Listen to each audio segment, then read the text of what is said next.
crypto-monnaie, monnaie d'échange, sors les bouteilles, on va fêter. L'hôtel est en mauvais état, dans tous les cas. Bonsoir à tous, c'est Faraway. Aujourd'hui on se retrouve pour une très spéciale vidéo. C'est pas français du tout ce que je viens de dire. On s'en fout. Aujourd'hui on se retrouve pour une vidéo sur les cryptos et je vais vous montrer une analyse que j'ai faite sur le Bitcoin. Donc c'est du journalier, donc normalement la vidéo sortira peut-être ce soir ou demain matin. Donc on est actuellement le 12 novembre 2021 et il est 21h02, voilà, donc heure française. Et aujourd'hui, je vais vous partager en tant qu'amateur des analyses techniques que j'ai faites sur le Bitcoin. Donc je me suis beaucoup renseigné de partout, je suis très réactif sur Twitter, etc. Donc si vous voulez me suivre, mon Twitter s'affiche ici. Potentiellement publier des choses sur Instagram, dites-moi si ça vous chauffe. Et donc je pense qu'on va partir pour une semaine full crypto aujourd'hui. Donc bah voilà, c'est parti. Sans perdre de temps, évidemment, c'est pas du tout un conseil en investissement ce que je vous donne. Comme je vous l'ai dit, je suis amateur, mais vous allez voir que ça peut paraître assez utile et intéressant. Donc là, c'est la première vidéo, on va voir comment ça se passe. À l'heure actuelle, je sais même pas par qui je vais faire la miniature, vu que je sais même pas comment faire des miniatures de ce type là, mais on va voir. Et pour ceux qui me connaissent pas, moi c'est Faraway, comme vous pouvez le voir, je suis assez cool. Bref, likez la vidéo si ça vous plaît et abonnez-vous si c'est pas déjà fait. Donc le Bitcoin en fonction du dollar, donc on a mangé une très grosse baisse ces derniers jours, ça fait pas mal paniquer, on a eu à peu près 600 millions de liquidités qui sont parties dans les abîmes. Donc en gros la liquidité c'est pour ceux qui mettent du levier. Le levier, je vous ferai peut-être un tuto, ouais je vais vous faire un tuto sur Binance comment on l'utilise. J'ai employé des termes un petit peu moins techniques au début parce que y en a qui vont peut-être découvrir les cryptos avec moi, je sais pas. Donc en tout cas, paniquez pas, je vais être un petit peu doux, mais forcément, pour ceux qui sont déjà dans les cryptos, vous allez bien mieux comprendre que des nouveaux arrivants. Bon, ici j'ai tracé une fourchette qui est super intéressante. Donc pourquoi cette fourchette est très intéressante? Parce qu'elle retrace le cours actuel du Bitcoin. Donc je vais vous mettre immédiatement Ichimoku qui est très utile. Donc c'est un indicateur extrêmement utile. Là actuellement, pour ceux qui demandent, je suis sur TradingView, donc c'est une très bonne plateforme. J'ai la version gratuite parce que voilà, c'est la S. Bref, donc ici en rouge, on a la Kijun. Donc la Kijun, tout simplement, c'est le support, la résistance en fait, qui va nous permettre de clôturer au-dessus. Donc là, vous voyez tout à l'heure, en fait, on était dessus juste ici. Et heureusement, on a rebondi dans la soirée. Donc c'est une très bonne chose. Ça veut dire qu'on va pas la transpercer. Ici, on avait peut-être un petit peu de peur. Bon, même si ça arrive souvent qu'on la dépasse. Hein. Ce qui compte, c'est vraiment qu'on soit au-dessus de cette ligne de tendance. Si on est en dessous de la Kijun, le problème, c'est qu'on risque de partir directement plus bas, voilà, donc sur le nuage, juste ici d'Ichimoku. Donc ça, c'est notre dernier support, hein, c'est la toute dernière droite qui va nous sauver la vie si toutefois on tombe plus bas. Donc ce nuage, vraiment notre sauveur. Toutefois, on a avant une autre résistance juste ici, enfin un support, hein, pardon. Hein. Résistance, en fait, c'est quand on vient au-dessus, qu'on vient taper au-dessus, par exemple. Là, hein, le cours il vient, hop, là, pam. Ici, on tape, donc c'est une résistance. Donc là, c'est vraiment pour les nouveaux. Hein. Et quand on vient taper et tester ici, en fait, ça, c'est ce qu'on appelle un support. Voilà, la résistance, c'est juste l'inverse. Bref, donc ça, c'est un support. Hein, et potentiellement, pourquoi pas retomber plus bas pour rebondir dessus. Ce qui m'inquiète, c'est que si on retombe plus bas, ça veut dire que du coup, on risque de percer la Kijun. Et si on perce la Kijun, c'est un signal baissier très fort. Et donc, on risque d'avoir beaucoup de ventes. Si on a beaucoup de ventes, du coup, tac, on risque directement de retomber ici. Donc, pour l'instant, c'est plutôt haussier malgré tout. Pourquoi? Parce qu'on a eu quasiment 2-3 bougies ici de baisse, donc potentiellement en avoir une dernière, mais je trouve que ça fait quand même pas mal là. C'est ouais, 1, 2, 3 bougies, hein, sans compter celle-là, c'est déjà beaucoup. Vous voyez, on avait déjà fait 1, 2, 3 bougies vertes, donc en fait c'est juste une correction, ça paraît assez basique et normal. Et en plus on vient de taper un nouvel ATH, donc voilà, encore une fois une petite correction en se heurtant à la résistance, c'est pas nouveau. Bon, on a également la Taycan, donc ça par contre ce qui est un petit peu emmerdant, c'est qu'on dépasse la Taycan qui est juste ici, donc c'est la ligne bleue, on la voit peut-être pas très bien. Voilà, je l'ai mise de cette couleur, on la verra peut-être un petit peu mieux, mais le problème c'est que dépassant cette ligne, c'est un petit peu baissier, c'est pas très grave, hein, parce que comme je vous l'ai dit, on a un secours juste ici. Globalement, on pourrait même tracer un range, pardon, c'est horrible la façon dont je le dis, mais juste ici, hein, on aurait clairement un range, et en fait, là du coup ce serait le support, donc vous voyez, c'est parfaitement la Kijun juste ici, donc c'est très pertinent en fait de mettre un range ici. Donc on rappelle, hein, le range il était à peu près comme ça, voilà, je le trace à la va-vite, mais du coup j'espère qu'on va pas le réintégrer parce que là pour le coup on est vraiment bien, on a deux supports. Enfin, on a un support vraiment très bien validé juste ici. Normalement, ça devrait être tranquille. Après, encore une fois, si c'est un coup des whales, là, on peut pas le prévoir. Donc les whales, c'est les baleines, c'est le plus gros portefeuille du marché qui manipule souvent le marché pour faire des profits. Je précise, hein, pour les nouveaux. Bref, donc très haussier. Je serais très étonné qu'on n'ait pas une bougie verte demain. Parce que sinon, là, ça voudrait dire vraiment qu'on part dans pas un bear market, mais voilà, dans une correction plus prononcée. Et pourquoi pas aller taper jusqu'à les 56 000, hein. dans ce gros nuage là. Donc au plus bas 54 000. Mais voilà, c'est assez inquiétant, je pense pas quand même parce qu'on est en tendance haussière là. Même si on a des mauvaises news qui tombent sur le Bitcoin par rapport à la régulation, c'est comme la Chine, hein, ça tombe chaque semaine, c'est pas nouveau. Et pour l'instant ils ont encore rien fait, donc c'est plutôt cool de ce côté là. Pareil ici, dernière chose sur le Bitcoin, c'est qu'en fait on a, voilà, cherchez le nom, le Chikuspan, voilà. Et en fait ça, ce qui est très bien, c'est que ça retrace tout simplement le cours du Bitcoin. Et vous voyez qu'ici on va se heurter à ce support en fait. Donc là on l'a testé grosso modo une fois, deux fois et peut-être bientôt 3 fois. Donc si on le reteste, ça veut dire que c'est une tendance haussière. Ça m'étonnerait qu'on la transperce ici. Vous voyez qu'on l'a pas encore fait, donc ce serait quand même fou si on l'a fait ici un petit peu là. Mais normalement, je privilégierais plutôt une hausse, repartir à la hausse comme ça. Après, c'est pas encore sûr, évidemment, c'est pas des conseils d'investissement, c'est juste histoire d'apprendre un petit peu. On verra demain, ça se trouve, mon analyse sera complètement fausse. Pareil, je suis en train de regarder là, je trace une petite droite, mais en vrai on pourrait presque faire un triangle. Ouais, c'est pas très propre de faire un triangle de compression comme ça, surtout que ça ressemble vraiment pas à un triangle de compression. En vrai, une touche là, deux touches là, trois touches. Pourquoi pas, on peut le garder et voir ce que ça donne demain, mais je suis pas très fan. Bon, j'ai décidé de le garder quand même, ce petit triangle, on verra ce que ça donne demain, mais normalement ça devrait pas avoir vraiment d'incidence, on verra, hein. Pour l'instant, on va laisser une petite semaine et peut-être qu'on aura des réponses autour du 21. J'ai oublié de parler des volumes, mais au niveau des volumes, c'est pas super jojo. Là, vous voyez, en fait, on aurait plutôt espéré d'avoir des volumes ascendants hein, par ici, sauf qu'aujourd'hui, la bougie sera pas ascendante. En vrai, c'est pas très étonnant, hein. On est vendredi. Mais ouais, si, en vrai, c'est étonnant. C'est quand même dommage. On a du volume, mais pas suffisamment. Et c'est vraiment pas ascendant, quoi. Là, on part plus en baissier. Alors, le point positif, c'est que si on part, du coup, dans des volumes descendants et qu'on range ici, quand on sera ici, en fait, on pourra casser à la hausse et potentiellement avoir une belle bougie de volume et après faire des plus grosses bougies de volume. Bon, là, elles sont horribles, les bougies de volume que je fais, mais vous avez compris le principe.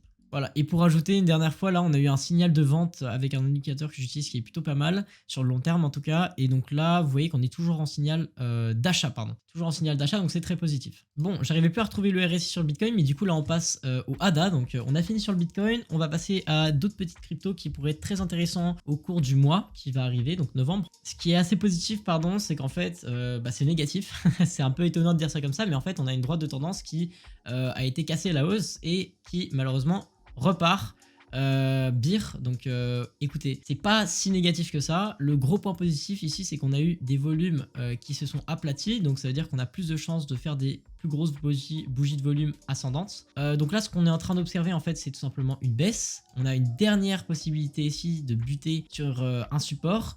Après, sinon, ça va partir plus bas et dans ce cas-là, ce sera très positif parce que le coin va se casser la gueule et donc ce sera le moment pour nous de racheter. Voilà, ça, c'est pas des conseils d'investissement, mais encore une fois, c'est ce que je pourrais privilégier. Voilà, je cherchais, hop, je voulais mettre Ishimoku. Donc là, encore une fois, ce qui est assez négatif et du coup positif, enfin, je veux dire, ce qui est cool, c'est qu'ici, on a un signal à la vente, donc ça prouve bien qu'on est bien en baisse, hein, en chute libre. Pareil, au niveau du RSI, on est assez neutre, donc ça veut dire pourquoi pas prendre le RSI et imaginer qu'on redescend d'ici.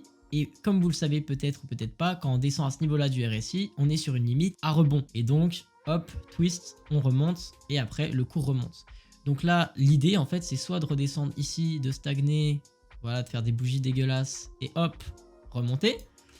Soit, encore mieux, on vient, on teste, ça passe pas, on casse. Donc là, c'est vraiment la merde pour ADA. Et dans ce cas-là, on est au point le plus bas possible. Au niveau du RSI, on est très bas. Et là, du coup, bam, on répète. Et là, bam, on est sur la fin novembre. Et donc, fin novembre, on a prévu une hausse autour des 70 000 $ sur le Bitcoin de mon côté. 70 000 minimum, ouais. Bien que j'ai un peu peur par rapport à certaines choses autour des waves, mais on pourra en parler dans une prochaine vidéo, qui pourrait mener le cours jusqu'à 45 000 $. Mais ça, ce serait vraiment horrible. C'est pas encore ce que je privilégie. Bref, donc le ADA, hein, normal, on est bien monté, une correction. Ishimoku, nuage rouge, très baissier, ADA, très baissier, faites attention. Donc moi, j'investirai pas du tout là-dessus maintenant. Mais encore une fois, c'est pas un conseil d'investissement. C'est juste mon analyse technique et je ne suis qu'un amateur. Ok, donc sur le DOT, un coin extrêmement intéressant selon moi. On a cassé la TH de nombreuses fois là ces derniers temps, ici, ici et ici. C'est un très beau projet avec un très bon écosystème. Donc le DOT, vraiment, je l'aime beaucoup. Même si j'ai pas beaucoup d'argent dessus. Je trouve que c'est un très beau... enfin, c'est vraiment très intéressant. Bon, ici avec le DOT, on a une chose assez intéressante qui s'est passée, un gros pump, comme à son habitude, hein. Des fois il pump d'un coup, très propre. Après par contre on est redescendu parce qu'on a fait une correction tout simplement et le Bitcoin n'a pas aidé. Donc ça, normal pour l'instant, rien de très surprenant, on a fait une très grosse bougie ici de volume. Au niveau du signal, on est toujours en signal d'achat, alors il faut quand même se méfier parce que évidemment c'est bien facile hein, de mettre un signal d'achat ici, mais si ça retombe, on pas le prédire tout de suite. On fait toujours attention à ces indicateurs hein, qui sont pas du tout 100% corrects et fiables. Ici, donc vous voyez que la Kijun, on est en train de la percer. C'est pas très haussier, donc c'est une très mauvaise nouvelle. La Tenkan, bon, on l'a percée depuis avant-hier, donc ma foi, pour l'instant, c'est pas très grave, c'est pas la plus grande préoccupation. La plus grande préoccupation, là, pour l'instant, c'est vraiment de repasser soit ce soir, mais je doute qu'on puisse le faire, remonter à ce stade-là, soit demain, essayer de remonter pour clôturer au-dessus de la Kijun, sinon ça va être très compliqué pour DOT. Et en vrai, après la hausse qu'on a eue, c'est pas étonnant qu'on ait une correction. Donc là, si je prends la petite règle magique, vous voyez que là, on est sur un 400%, donc c'est-à-dire 1 x 4, hein. Donc c'est normal qu'on corrige et là on en est vraiment à rien du tout de correction, hein. C'est je crois même pas 10% ici. Voilà, on est à 10% tout pile. Ah non, 20% pardon, ouais c'est quand même un petit peu plus violent que ce que je pensais. Bref, donc le scénario auquel on peut s'attendre, c'est soit demain remonter ici, vu que comme je vous l'ai dit, je suis plutôt bullish sur le Bitcoin pour demain, et donc remonter au-dessus de cette target, voilà, donc autour des 46,8 $. Soit, je préconise plus quand même de redescendre, corriger un petit peu par rapport à la grande hausse qu'on a eue, et la digérer en sautant sur le nuage comme ça, voilà, et en continuant, et au fur et à mesure, voilà, on pourra rattraper la Kijun. Voilà, je privilégie plus ça parce que là, au niveau du RSI, on est assez neutre. En vrai, ça peut partir soit à la hausse, en fait, ça va vraiment dépendre du Bitcoin en réalité, hein. Donc là, pour l'instant, sur DOT, un coin très intéressant, mais assez neutre. Oui, je dis un coin et pas une crypto, mais c'est la même chose, hein, vous l'aurez compris. Bon, au niveau du Litecoin, très intéressant, le Litecoin, j'en ai. Donc là, ce qui est assez positif et négatif à la fois, en fait, c'est qu'en fait, on a percé ici directement. Le problème, c'est que quand on perce le RSI, la plupart du temps, ça retombe à la baisse. Mais il y a aussi de nombreux cas où le RSI fait des doubles tops. Et donc, on peut repartir comme ceci et tout simplement refaire une hausse. Le problème, c'est que si on refait un double top, vous connaissez l'histoire, un M, c'est égal à une chute, hein. Voilà, donc là on a le premier top. Si on refait un top, on va corriger. C'est toujours comme ça que ça se passe depuis toujours, hein. Alors moi, depuis que j'étudie, je fais des AT sur le Bitcoin et sur d'autres cryptos, ça se passe toujours comme ça. Le M, c'est la baisse et le W, c'est haussier. Après, bien sûr, ça arrive qu'on le casse, hein. C'est évidemment les cryptos. Bon, normalement, sur ce coin là, on va corriger demain et après-demain et peut-être encore 3 jours, hein, 2-3 jours. On risque de corriger parce que comme vous pouvez le voir ici, on a fait une hausse assez conséquente, hein. On a fait à peu près 40% de hausse. J'ai pu avoir la hausse, je suis rentré ici, donc franchement super cool. Avec du levier, c'est nickel. Par contre, du coup, comme vous voyez ici, hein, on va commencer à se manger une baisse, hein. C'est normal, moi je vais pas sortir de ma position personnellement. Encore une fois, c'est pas du tout un conseil d'investissement, c'est juste ma position. Vous faites ce que vous voulez de votre côté et ce serait même plus sage peut-être de... Je sais pas, vous faites comme vous voulez. Donc moins 12% déjà. On peut s'attendre du coup à une correction plus ou moins forte. Peut-être encore 10, 20, 30% au maximum. On peut redescendre carrément ici. On sait pas à quoi s'attendre. Litecoin a été une mer d'huile pendant très longtemps, hein, un peu comme Aave. Et là, il s'est réveillé un peu. Donc il est très en retard. Très en retard si vous voyez, hein, comme ça, hein, il est extrêmement en retard par rapport aux autres cryptos et là il s'est fait un petit pump, donc pourquoi pas, comme je vous l'ai dit, refaire un top. Donc hypothèse numéro 1, on corrige, on stabilise et on pète, donc vers novembre quand le Bitcoin aura bien pété aussi.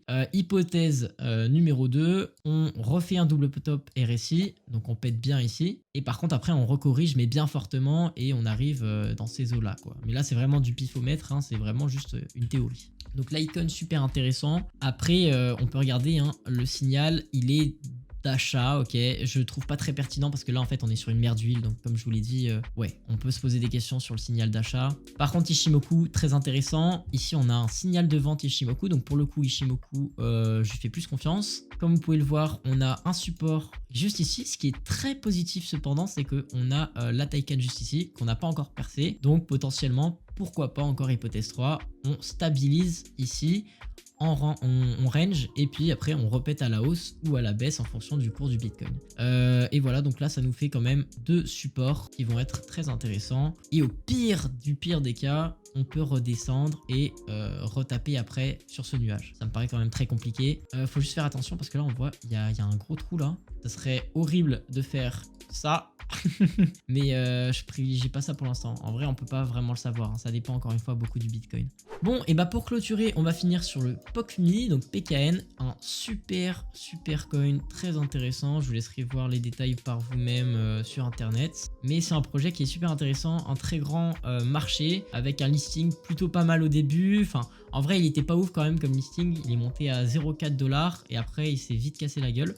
Bon, c'était pas une très bonne période, mais après il a fait un pump incroyable. Donc ça pour le coup je considère que c'est la TH du listing, 0,8, même 0,9, hein, on peut le considérer comme ça. Pour ceux qui savent pas, hein, le listing c'est quand on sort une crypto-monnaie pour la première fois sur une plateforme et que du coup il y a un fort signal d'achat et donc beaucoup de gens achètent d'un coup et souvent on arrive aux meilleures performances de la crypto pendant un bon moment. Donc là comme on peut le voir on a fait directement un biseau qui est assez descendant, c'est normal, hein, on a corrigé, on a un petit peu pris la hausse. Et ce qui est très positif, c'est qu'ici on a trouvé un support super intéressant qu'on est venu tester déjà 3 fois. Donc une fois ici, 2 fois ici, 3 fois ici. Et là potentiellement on va venir le rechercher et le retaper une 4e fois pardon. Et ce serait très positif parce que comme ça on pourrait rebondir. Le seul gros problème c'est au niveau des volumes. Bon là on le voit pas très bien mais les volumes ils sont minuscules. Mais vraiment minuscules. Donc ça c'est absolument pas haussier. Donc pour l'instant PKN il est pas en très bonne forme. Peut-être qu'avec le bull run ça pourra l'aider à partir directement. Ce qui est très intéressant sur cette crypto-monnaie là, c'est qu'en fait comme je vous l'ai dit il y a un très grand marché. Et en plus de ça la crypto-monnaie là vous voyez elle est à 0,05 $ actuellement. Donc c'est vraiment pas grand chose. Si elle pump ça peut aller très vite. Vous voyez là entre 0,09 et 0,05 on est quasiment sur un x2. Et c'était il n'y a pas si longtemps que ça. Voilà, c'était en octobre, c'était il y a pile un mois, il y a tout pile un mois. On est le 12 novembre et là c'était le 12 octobre. Donc voilà des performances qui peuvent se révéler être intéressantes. Là je vois rien de particulier, hein. On a potentiellement un canal, ouais non, très peu, hein. Ce qui est assez drôle c'est qu'on n'a même pas formé de W ici. Mais ça fait c'est une tasse-séance en fait, ça fait une tasse-séance, donc le principe de la tasse et de la anse, en fait c'est, vous voyez ça fait un rond et après bam ça fait la anse. Bon là la anse elle est un petit peu spéciale, un petit peu ratée, mais ça a quand même bien reflété ça. Ouais, je remarque que là on est en train de buter ici en fait, on aurait peut-être une résistance là, on est passé en dessous, bon encore une fois c'est pas très grave, à voir, mais cette bougie là elle risque d'être rouge également, ou alors on va peut-être range un petit peu ici, redescendre et retaper. Bon, à voir comment ça se passe pour PKN, POC.me, mais très intéressant, je surveille de très près celui-là. Voilà, donc c'est sur cette analyse qu'on clôture la vidéo. Je sais pas du tout combien de temps la vidéo va durer, mais j'espère que ça vous aura plu, que les analyses auront été intéressantes. Encore une fois, si vous avez des choses à me dire, vous pouvez me les dire dans les commentaires. Encore une fois, je suis pas débutant mais je suis amateur, ce qui fait que je suis pas du tout professionnel, donc vous pouvez avoir raison sur plein de moments. Juste une petite analyse, hein, ici, vous voyez là j'avais mis une zone d'achat, j'ai acheté ici et vous voyez que pour l'instant si on met en gros ici, ça a été une très bonne idée puisqu'on a fait un gros pump juste après, donc quand même parfois mes analyses elles payent. Voilà, j'essaie de me dédouaner, mais évidemment, il y a beaucoup de risques avec les cryptos et on fera sûrement un gros disclaimer, une grosse vidéo disclaimer par rapport à ça. Dites-moi si vous voulez une vidéo qui reprend totalement comment fonctionne le système de levier sur Binance, donc avec des multiplicateurs, etc. Et puis, si vous voulez que j'analyse d'autres cryptos, dites-le moi dans les commentaires et je pourrais le faire dès demain en fonction de quand vous m'envoyez le message. Sur ce, salut tout le monde, c'était Farway. À bientôt pour une nouvelle vidéo. Bye! Crypto-monnaie, monnaie d'échange, sors les bouteilles, on va fêter. L'hôtel est en mauvais état, dans tous les cas, c'est la cité.